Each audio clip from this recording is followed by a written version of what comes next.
Has the war started?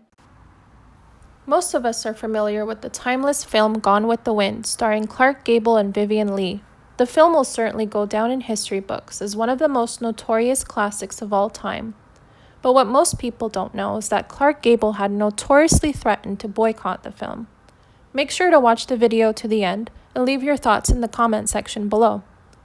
Gone with the Wind was released in 1939 when the Second World War was just starting. The movie tells of the story of a stormy love triangle during the Civil War. It was an instant hit, and 3 days of festivities were held for the film's premiere in Atlanta. It is well known for its racial and political tones, as well as its incredibly long running time. Gone with the Wind was the first color movie to win the Oscar for Best Picture, and continued to win awards even decades after its release.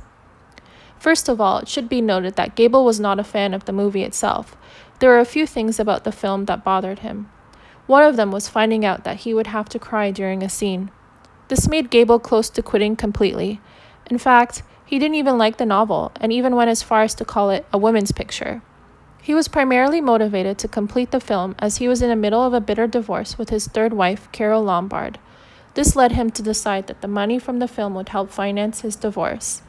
Clark Gable was not eager to be on board and only stayed due to necessity and persuasion from his co-stars. He had insisted that he keep his macho on-screen image and even refused to act with a southern accent. But what exactly caused him to threaten boycotting the Oscars? It was his friend and co-star Hattie McDaniel. The film was a first for McDaniel, who made history by becoming the first African American to win an Oscar for Best Supporting Actress. Despite this achievement, McDaniel was not allowed to sit with the rest of the cast and crew for the ceremony. She was escorted to a table against the far wall. McDaniel was not even allowed to attend the film's premiere in Atlanta, due to the state's Jim Crow laws. Clark Gable was outraged and threatened boycotting the Gone with the Wind premiere if Hattie McDaniel could not attend. McDaniel was the one who convinced him not to do so.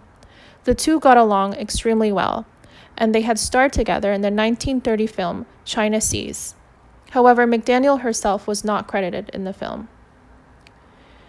Clark Gable was known as a prankster on set.